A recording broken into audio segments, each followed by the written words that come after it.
السلام علیکم ورحمۃ اللہ وبرکاتہ۔ محرم الحرام کے مہینے میں مچھلی اور چکن کھانا کیسا ہے؟ کیا محرم الحرام کے مہینے میں مچھلی اور چکن کھانا حرام ہے؟ دیکھیے اس کے بارے میں مفتی سلمان ازہری صاحب نے کیا بیان فرمایا۔ آپ ویڈیو کو آخر تک ضرور دیکھیں تاکہ آپ کو باتیں اچھے سے سمجھ میں آ جائیں۔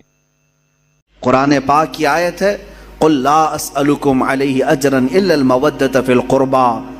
اے محبوب آپ فرما دیں اپنے غلاموں سے کہ میں تم سے کوئی اجرت نہیں مانگتا۔ رسول پاک صلی اللہ علیہ وسلم نے ہم سے کوئی معاوضہ مانگا ہے؟ حضور اکرم صلی اللہ علیہ وسلم کی بدولت ہمیں ساری نعمتیں ملی ہیں، ان کے صدقے میں سب کچھ ملا ہے، بدلے میں حضور نے کچھ مانگا ہم سے؟ قرآن خود یہ کہہ رہا ہے کہ اے رسول آپ فرما دیں کہ میں تم سے کوئی چیز نہیں مانگتا، بدلے میں کوئی چیز نہیں طلب کرتا، مگر اتنا کہ تم میرے اہل بیت سے محبت کرو۔ الا المودۃ فی القربى، رشتہ داروں سے، حضور اکرم صلی اللہ علیہ وسلم کے گھر والوں سے محبت کرنا، اس کو تو رسول کریم صلی اللہ تعالیٰ علیہ وسلم نے بھی اظہار فرمایا۔ ایک حدیث ملتی ہے من مات علی حب آل محمد مات شہیدا، جو حضور کی آل کی محبت میں، حضور کے گھر والوں کی محبت میں انتقال کر گیا دنیا میں، اسے شہادت کا مقام عطا کیا جاتا ہے۔ اہل بیت کی محبت شہادت کے مقام کو پہنچاتی ہے۔ عزیزان گرامی، رسول پاک صلی اللہ علیہ وسلم کی اہل بیت میں کون ہیں؟ مفسرین نے الگ الگ رائے اگرچہ رکھی ہیں، لیکن زیادہ طور پر مشہور حضور اکرم صلی اللہ تعالیٰ علیہ وسلم کے اہل بیت میں آپ کی بیٹیاں، آپ کی ازواج مطہرات، یہ سب اہل بیت میں ہیں۔ ان میں سے بھی اخص جو خاص اہل بیت ہیں وہ سیدہ کائنات فاطمۃ الزہرا رضی اللہ تعالیٰ عنہ، مولا علی کرم اللہ وجہہ الکریم، اور آپ کی اولاد حسنین کریمین رضوان اللہ تعالیٰ علیہم اجمعین، یہ سب اہل بیت میں سے ہیں۔ بلکہ ان کی اولاد جو بھی قیامت تک ہوگی وہ رسول پاک صلی اللہ علیہ وسلم کی اہل بیت میں سے ہوں گے۔ نبی کونین صلی اللہ تعالیٰ علیہ وسلم کی اہل بیت، ان کی عزت، ان کا احترام ہمارے لیے ضروری قرار دیا گیا، اور جو حضور کی آل سے بغض رکھتا ہے، ہلکی عداوت بھی رکھتا ہے، دشمنی رکھتا ہے، اس کا خاتمہ برا ہوگا۔ الا ان مثل اہل بیتی کمثل سفینۃ نوح من رکبها نجا ومن تخلف عنها ہلک۔ رسول پاک صلی اللہ علیہ وسلم ارشاد فرماتے ہیں آگاہ ہو جاؤ، میرے اہل بیت کی مثال نوح علیہ السلام کی کشتی کی طرح ہے۔ نوح علیہ السلام کے زمانے میں سیلاب آیا، طوفان آیا، اور اس وقت اگر کوئی نجات پایا تھا تو کون؟ صرف نوح علیہ السلام کی کشتی میں جو سوار ہوا، باقی سب ہلاک ہو گئے۔ پوری دنیا میں یہ پانی بھرا تھا، سب ہلاک و برباد ہوئے، سوائے اس کشتی کے سواروں کے کوئی نہیں بچا۔ تو اللہ کے حبیب صلی اللہ علیہ وسلم فرماتے ہیں میرے گھر والے، میرے اہل بیت نوح علیہ السلام کی کشتی کی طرح ہیں، جو انہیں تھام لیا وہ نجات پا گیا، جو ان سے دور ہوا وہ ہلاک ہو جائے گا۔ اہل بیت سے جو نفرت کیا یا ان سے دوری اختیار کیا وہ ہلاک ہو جائے گا۔ عزیزان گرامی وقار، یقیناً اہل بیت ہمارے لیے سر کا تاج ہیں، لیکن ساتھ میں ہمیں رسول پاک صلی اللہ علیہ وسلم نے اپنے صحابہ کی محبت بھی سکھائی ہے۔ حضور اکرم صلی اللہ علیہ وسلم کا یہ فرمان عالی شان ہے اصحابی کالنجوم بأیہم اقتدیتم اہتدیتم، میرے صحابہ ستاروں کی مانند ہیں، تم جس کی بھی پیروی کرو گے ہدایت پا جاؤ گے۔ یہ میں کیوں آج عرض کر رہا ہوں؟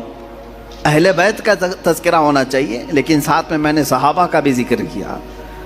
وجہ یہ ہے میرے عزیزو کہ کچھ جماعتیں ایسی ہوں گی جو صحابہ سے نفرت کریں گی، حضور پاک صلی اللہ علیہ وسلم کے صحابہ کو کافر کہیں گی، مرتد کہیں گی، باغی کہیں گی، اور کچھ جماعتیں ایسی ہوں گی جو اہل بیت کو گالیاں دیں گی، صحابہ کی محبت تو دکھائیں گی لیکن اہل بیت کو گالیاں دیں گی۔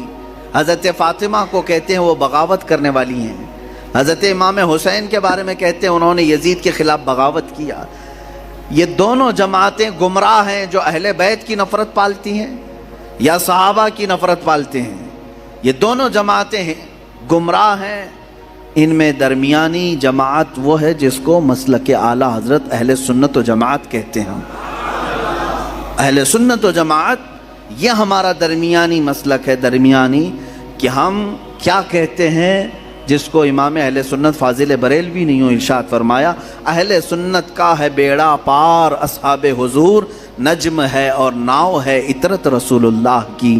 یہ اس شعر میں نجم کا نام آیا ہے، ناؤ کا نام آیا ہے۔ نجم کہتے ہیں تارے کو، نجم کس کو کہتے ہیں؟ ستارے کو، اور ناؤ کشتی کو کہتے ہیں۔ اعلیٰ حضرت فرماتے ہیں ہمارا بیڑا تو پار ہے الحمدللہ۔ صحابہ کو حضور نے کیا فرمایا؟ میرے صحابہ ستاروں کی طرح ہیں۔ اہل بیت کو کیا کہا حضور نے؟ کشتی کی طرح ہے۔ اعلیٰ حضرت فرماتے ہیں ہمارے پاس تارے بھی ہیں اور کشتی بھی ہے۔ ہاں، تارے رات کے وقت اندھیرا ہو جائے تو پہلے کے زمانے میں تاروں سے ہی راستہ طے کیا جاتا تھا۔ آج بھی یہ تارے اور کشتی کا کیا ملاپ ہے میں آپ کو بتاؤں۔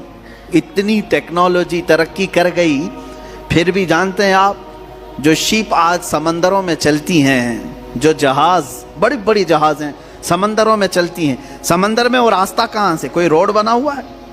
کوئی ٹریک بنی ہوئی ہے؟ کیسے وہ چلتی ہیں؟ برابر رخ کیسے لیتی ہیں؟ پورے جہاز کو، پوری کشتی کو ستاروں پر چلایا جاتا ہے۔ آج بھی ستاروں پر راستے طے کیے جاتے ہیں۔